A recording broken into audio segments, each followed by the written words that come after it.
आइए सुनते हैं आज की कहानी, जिसे लिखा है डॉक्टर मुनीश आहूजा जी ने। कहानी का नाम है मां का संघर्ष। एक बार की बात है, ज्वालापुर नामक गांव में विमला अपने बेटे राजीव के साथ रहती थी। कुछ वर्ष पहले एक दुर्घटना में उसके पति की मृत्यु हो गई थी। उसके बाद विमला बिल्कुल अकेली रह गई थी। अब उसकी और उसके बेटे की सारी जिम्मेदारी विमला के कंधों पर आ गई थी। विमला को कपड़े सिलने आते थे, इसलिए उसने दूसरों के कपड़े सिलना शुरू कर दिया और उनसे जो भी पैसे मिलते उससे वो अपने घर का खर्च चलाया करती थी। परंतु कपड़े सिलकर जो पैसे मिलते उनसे उनका गुजारा ही बड़ी मुश्किलों से होता था। विमला अपने बेटे को पढ़ा लिखा कर एक बड़ा आदमी बनाना चाहती थी, इसलिए उसने दूसरों के घरों में काम करना भी शुरू कर दिया था। वो दिन भर दूसरों के घरों में काम किया करती और रात को जो समय मिलता उसमें कपड़े सिला करती थी। विमला दिन रात मेहनत किया करती थी। वो अपने बेटे को कभी किसी चीज की कमी नहीं होने देती थी। राजीव अक्सर अपनी मां से कहता कि मां, तुम्हें सारा दिन कितना काम करना पड़ता है। तुम इतनी जल्दी सुबह उठकर मेरे लिए खाना बनाकर जाती हो, फिर पूरा दिन दूसरों के घरों में काम करती हो, रात को वापस आकर मेरे लिए खाना बनाती हो और फिर कपड़े सिलने बैठ जाती हो। तुम पूरा दिन इतनी मेहनत करती हो, इतना काम करके तुम थक जाती होगी ना। तो मां, तुम इतना ज्यादा काम क्यों करती हो? तब विमला कहती है कि अरे बेटा, काम करना तो जरूरी है ना। अगर मैं काम नहीं करूंगी तो तू पढ़ लिख कर बड़ा आदमी कैसे बनेगा? और तू चिंता मत कर, मैं इतने काम से नहीं थकती। तू बस अपनी पढ़ाई पर ध्यान दे और खूब पढ़ लिख कर अच्छी सी नौकरी करना। तब राजीव कहता है कि मां, तुम चिंता मत करो, मैं पढ़ लिख कर एक बड़ा आदमी बनूंगा और उसके बाद तुम्हें कोई भी काम करने की जरूरत नहीं होगी। मैं तुम्हारा बहुत अच्छे से ध्यान रखूंगा, फिर मैं तुम्हें कोई भी काम नहीं करने दूंगा। तब विमला हंसते हुए कहती है कि ठीक है बेटा, परंतु अभी तो मुझे काम करना होगा ना, इसलिए अभी तुम जल्दी से खाना खाकर स्कूल जाओ और वहां पर खूब मन लगाकर पढ़ना। तब राजीव कहता है कि ठीक है मां, मैं अच्छे से पढ़ूंगा और तुम्हारा नाम रोशन करूंगा। इतना कहकर राजीव अपना बस्ता उठाकर स्कूल के लिए निकल जाता है और विमला भी अपने काम पर चली जाती है। कुछ समय बाद जब राजीव थोड़ा बड़ा हो जाता है तो वो अपनी मां के काम में हाथ बटाने लगता है। वो अब घर का काम खुद ही कर लिया करता था, ताकि विमला को बाहर के काम के साथ साथ घर का काम न करना पड़े। अब राजीव की पढ़ाई भी पूरी हो चुकी थी, परंतु उसे अपने गांव में कोई भी काम नहीं मिल रहा था। राजीव सोचता है कि इस तरह तो काम नहीं चलेगा, उसे कैसे भी करके अपनी मां के काम में हाथ बटाना ही होगा। और अब वो इतना बड़ा हो चुका है कि अब वो घर की जिम्मेदारी भी संभाले। फिर कुछ दिन बाद राजीव सब्जियां बेचने लग जाता है और इस तरह वो अपनी मां का हाथ बटाने लगता है। अब उसकी मां भी बूढ़ी हो रही थी और उसकी आंखें भी कमजोर होने लगी थी, इसलिए वो अब सिलाई का काम नहीं कर पाती थी। वो बस अब दूसरों के घरों में जाकर ही काम किया करती थी। तब एक दिन विमला राजीव से कहती है कि बेटा, तुम कब तक इस तरह गांव में सब्जियां बेचोगे? तुमने तो इतनी पढ़ाई की है और मैं चाहती हूं कि तुम एक बहुत ही बड़े आदमी बनो और बहुत कामयाब हो, इसलिए तुम अपने लिए कोई अच्छी सी नौकरी ढूंढो। तब राजीव कहता है कि मां, तुम तो जानती हो कि हमारे गांव में कोई भी अच्छी कंपनी नहीं है और ना ही यहाँ पर ज्यादा सुविधाएं हैं, तो मैं कोई अच्छी नौकरी कैसे ढूंढ सकता हूं? और मां, हमारे घर के हालात भी ठीक नहीं है, मैं इस तरह खाली तो नहीं बैठ सकता, मुझे कुछ तो करना ही होगा ना। तब विमला अंदर जाती है और अपने कमरे से कुछ पैसे लाकर राजीव को दे देती है और उससे कहती है कि ये लो बेटा, ये पैसे मैंने तुम्हारे लिए जोड़े हैं और तुम इन पैसों की सहायता से शहर में जाकर एक अच्छी सी नौकरी ढूंढो।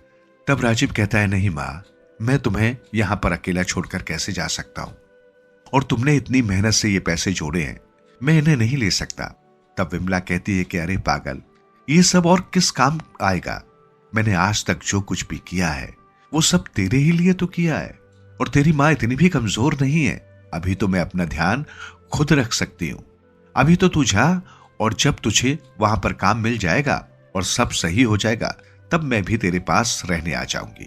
अपनी मां की ऐसी बातें सुनकर राजीव रोने लगता है और अपनी मां को गले से लगा लेता है और कहता है कि मां, तुम चिंता मत करो, मैं जल्दी ही तुम्हें अपने साथ ले जाऊंगा। उसके अगले दिन राजीव अपना सामान बांधकर शहर चला जाता है, क्योंकि राजीव बहुत ही होशियार और समझदार लड़का था, इसलिए उसे शहर में बहुत ही अच्छी कंपनी में नौकरी मिल जाती है। तब राजीव हर महीने अपनी माँ से मिलने गांव में आ जाया करता था और अपनी माँ से कहता था कि माँ, जब मैं शहर में एक घर ले लूंगा तब मैं तुम्हें अपने साथ वहां पर ले जाऊंगा। तब उसकी माँ भी कहती थी कि हाँ बेटा, कोई जल्दी नहीं है, तुम बस अपना ध्यान रखा करो और जब सब सही हो जाएगा तभी मैं तुम्हारे साथ चलूंगी। विमला बहुत ही खुश थी कि अब उसका बेटा शहर में बहुत अच्छी नौकरी करता था। राजीव हर महीने अपनी माँ के घर खर्च के लिए कुछ रुपए भेज दिया करता था, जिससे विमला का गुजारा काफी अच्छा हो जाया करता था। अब वो दूसरों के घरों में काम नहीं करती थी। उसके कुछ वर्षों बाद राजीव को विदेश जाने का मौका मिलता है। तब वो अपनी माँ से मिलने गांव आता है। तब वो अपनी माँ से कहता है कि माँ, मुझे विदेश जाने का बहुत ही अच्छा मौका मिला है और मैं वहां जाना चाहता हूं। तब उसकी माँ कहती है कि अरे बेटा, विदेश में जाकर क्या करेगा, ये शहर में ही ठीक है ना, और बेटा अपना देश ही सबसे अच्छा होता है। विदेश का तो रहन सहन खान पान सब अलग होता है, और ये शहर से तो तू कुछ दिनों में मुझसे मिलने आ जाता है, परंतु विदेश जाएगा तो तू भला कैसे आ पाएगा। तब राजीव अपनी माँ से कहता है कि अरे माँ, तुम चिंता मत करो, बस कुछ ही समय की बात है, मैं वहां पर जाकर खुद का घर ले लूंगा और उसके बाद तुम्हें वहां पर अपने साथ ले जाऊंगा। मुझे बार बार यहां पर तुमसे मिलने आने की जरूरत नहीं पड़ेगी, और जब तक मैं घर नहीं लेता तब तक मैं अपने फोन पर बात किया करूंगा, इसलिए मैं तुम्हारे लिए फोन लेकर आया हूं। विमला को राजीव का यूं विदेश जाना कुछ ठीक नहीं लग रहा था, परंतु राजीव अपनी मां को जैसे तैसे करके मना लेता है और विदेश चला जाता है। विदेश में जाने के बाद राजीव को बहुत ही अच्छी नौकरी मिल जाती है और वो वहां पर बहुत ही खुश होता है। वो हर रोज अपनी माँ से फोन पर बात किया करता था। उसकी माँ भी उसको इतना खुश देखकर बहुत ही खुश रहती थी और उसे लगता था कि किसी दिन उसका बेटा उसे अपने साथ विदेश ले जाएगा। परंतु उसके कुछ समय बाद राजीव अपने काम में इतना ज्यादा व्यस्त हो जाता है कि वो अपनी माँ से बात करना कम कर देता है और धीरे धीरे वो अपनी माँ से बिल्कुल ही बात करना छोड़ देता है। विमला जब भी राजीव से बात करने की कोशिश करती और उसे फोन करती तो वो विमला को हमेशा यही कहता कि माँ, मैं अभी बहुत ज्यादा व्यस्त हूं, मैं आपसे बाद में बात करूंगा। परंतु वो विमला से बाद में बात नहीं करता था। फिर राजीव को वहां पर एक लड़की पसंद आ जाती है और वो उससे विवाह कर लेता है। वो इस बारे में अपनी माँ को बताना ही भूल जाता है। जब एक दिन विमला राजीव को फोन करती है तब राजीव की पत्नी फोन उठाती है। तब एक लड़की की आवाज सुनकर विमला उससे पूछती है कि बेटा तुम कौन हो। तब वो बताती है कि वो राजीव की पत्नी है। तब विमला बहुत ज्यादा चौंक जाती है कि उसके बेटे ने शादी कर ली और उससे कुछ खबर ही नहीं है। तब विमला अपनी बहू से कहती है कि बेटा जब राजीव आएगा तब तुम मेरी उससे बात जरूर करवा देना। परंतु राजीव की पत्नी उसे नहीं बताती कि उसकी माँ का फोन आया था और उसने उनसे बात की थी। ऐसा करते करते कुछ वर्ष बीत जाते हैं और इतने वर्षों में विमला की अपने बेटे से कोई बात नहीं होती। अब तो राजीव ना ही अपनी माँ के पास फोन करता था और ना ही वो अपनी माँ का कभी फोन उठाया करता था। इसलिए अब विमला ने भी राजीव के पास फोन करना बंद कर दिया था। अब तो राजीव ने अपनी माँ के पास पैसे भेजना भी बंद कर दिया था। विमला अपना गुजारा करने के लिए फिर से दूसरों के घरों में काम करने लगती है। वो अब अपने जीवन से बहुत ही ज्यादा दुखी हो चुकी थी। एक दिन जब विमला कुएं से पानी भरकर ला रही थी तब उसकी कमर में झटका लग जाता है और उसे बहुत ज्यादा दर्द होता है। फिर वो घर आती है और घर आकर रोने लगती है। फिर वो खुद से कहती है कि मेरी कैसी जिंदगी है, मेरा एक बेटा था, अब उसने भी मुझे त्याग दिया, मैं इतनी बूढ़ी हो गई हूं, भला मैं अकेली जिंदा रहकर क्या करूंगी, इससे अच्छा है कि मैं मर ही जाऊं, आखिर मुझे मौत क्यों नहीं आ जाती। तभी वहां पर एक अजीब सी परछाई आ जाती है और विमला से कहती है कि क्या तुम सच में मरना चाहती हो। तब विमला उस परछाई को देखकर डर जाती है और कहती है कि तुम कौन हो। तब वो परछाई कहती है कि मैं मौत हूं और मैं तुम्हें लेने आई हूं। तब विमला कहती है कि तुम मुझे क्यों लेने आई हो। तब मौत कहती है कि तुम अपनी जिंदगी से ज्यादा ही परेशान लगती हो और तुमने अभी तो मुझे पुकारा, इसलिए मैं तुम्हें लेने आ गई, क्या तुम मेरे साथ चलना चाहती हो। तब विमला कहती है कि नहीं नहीं, अभी तो मेरी तबीयत ठीक नहीं है, मैं तुम्हारे साथ बाद में चलूंगी।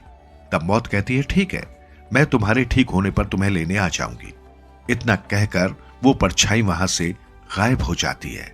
तब विमला बहुत ज्यादा डर जाती है और वो सोचने लगती है कि क्या मैंने अभी सच में मौत से बात की है और क्या सच में मुझे उसके साथ चले जाना चाहिए। वैसे भी मैं यहां अकेले रहकर क्या करूंगी? मेरा बेटा तो मुझे लेने नहीं आया, तो इससे अच्छा है कि मैं उस परछाई के साथ ही चली जाऊं। इतना कहकर विमला अपने बेटे की तस्वीर को देखकर रोते रोते सो जाती है। फिर कुछ दिन बाद वो मौत फिर से विमला के पास आती है और उससे कहती है, क्या तुम अब मेरे साथ चलने के लिए तैयार हो? तब विमला कहती है कि मैं अभी तुम्हारे साथ नहीं जाना चाहती। मेरी आखिरी इच्छा है कि मैं अपने बेटे और बहू को देखना चाहती हूँ, उसके बाद ही मैं तुम्हारे साथ जाऊंगी। विमला की ये बात सुनकर वो परछाई वहां से गायब हो जाती है। फिर उसी रात वही परछाई राजीव के सपने में आती है और उसे सारी बात बता देती है कि किस तरह उसकी माँ वहां पर गांव में उसके लिए तड़प रही है और वो अपने प्राण त्यागना चाहती है। जब राजीव ये सपना देखता है तो वो बहुत ज्यादा डर जाता है और उसके बाद वो अपनी पत्नी और अपने बेटे को लेकर वापस अपने गांव आ जाता है। जब वो अपने घर आकर अपनी माँ को देखता है तो वो रोने लगता है। वो देखता है कि उसकी माँ पहले से बहुत ज्यादा कमजोर हो चुकी है, वो बहुत ही ज्यादा बीमार है और अपने बिस्तर पर लेटी हुई है। जब विमला अपने बेटे को देखती है तो वो बहुत ही ज्यादा खुश हो जाती है और जल्दी से अपने बिस्तर से उठकर अपने बेटे के पास जाकर उसके गले लग जाती है और बहुत जोर जोर से रोने लगती है। फिर वो अपने बेटे से शिकायत करने लगती है कि आखिर उसने इतने सालों से उससे बात क्यों नहीं की और उसने अपनी माँ से वादा किया था कि वो अपनी माँ को अपने साथ लेकर जाएगा, पर वो उसे कभी लेने नहीं आया। तब राजीव अपनी माँ से अपने किए की क्षमा मांगता है। फिर विमला अपनी बहू और अपने पोते को देखती है, उन्हें आशीर्वाद देती है। उन्हें देखकर वो बहुत खुश हो जाती है। तब कुछ समय बाद फिर से वहां पर मौत आ जाती है और वो विमला से कहती है कि क्या अब तुम मेरे साथ चलने के लिए तैयार हो? तब विमला खुशी खुशी चलने के लिए मौत को हां बोल देती है। तब राजीव रोते हुए अपनी मां को जाने से मना करता है, परंतु विमला ऐसा करने से मना कर देती है और वो राजीव से कहती है कि बेटा, मैं तो बहुत पहले ही चली जाती, वो तो मेरा दिल नहीं मान रहा था कि मैं तुम्हें देखे बगैर जाऊं। मैंने इतने वर्षों से तुम्हारी दिन रात प्रतीक्षा की, परंतु ना तो तुम कभी मुझसे मिलने आए और ना ही तुमने मुझे कभी बात की। मैं यहां पर दिन रात तुमसे मिलने के लिए तड़पती रही। मैं बड़ी मुश्किलों से इस उम्मीद में दिन काटती कि शायद आज मेरे बेटे का फोन आएगा या शायद आज मेरा बेटा मुझसे मिलने आएगा, परंतु तुम नहीं आए और अब जब मेरे जाने का वक्त हो गया तब तुम यहां पर आए हो। लेकिन बेटा, बहुत देर हो चुकी है, मैं अब और यहां नहीं रुक सकती।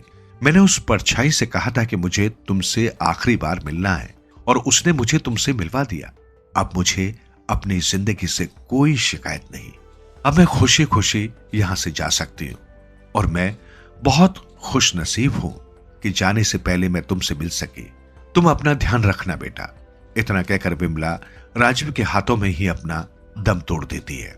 जब राजीव अपनी मां को ऐसा देखता है तो वो बहुत जोर जोर से रोने लगता है और अब उसे अपने किए पर बहुत ही ज्यादा पछतावा होता है कि जब उसकी मां इस दुनिया में थी तब उसने उनकी कभी कदर नहीं की। उसने अपनी मां को ही त्याग दिया था, जिसने उसके लिए इतनी मेहनत की, इतना कष्ट सहा, परंतु अब कुछ नहीं हो सकता था। अब बहुत देर हो चुकी थी। उस दिन के बाद राजीव वापस विदेश नहीं गया। वो अब गांव में ही अपनी मां की यादों के सहारे रहता था। इस कहानी से हमें यही शिक्षा मिलती है कि हमें वक्त रहते अपने माता पिता की कदर करनी चाहिए। एक माता पिता अपने बच्चों के लिए इतना कष्ट सहते हैं, इतना सब कुछ करते हैं, परंतु बच्चे कभी भी अपने माता पिता का ठीक से ध्यान नहीं रखते और फिर समय निकल जाने पर उन्हें पछताना पड़ता है। इस कहानी को सुनने के लिए आपका बहुत बहुत धन्यवाद। कृपया नीचे कमेंट बॉक्स में अपने विचार साझा करें और बताएं कि आपको ये कहानी कैसी लगी। आपके सुझाव से हम और बेहतरीन कहानियां प्रस्तुत करने का प्रयास करेंगे। आप हमारे चैनल पर कौन कौन सी कहानियां देखना चाहते हैं, कृपया हमें अपने टॉपिक सुझाएं और हम उन पर कहानियां तैयार करेंगे। रहिए सदैव स्पिरिचुअल टीवी के साथ और हमेशा खुश रहिए।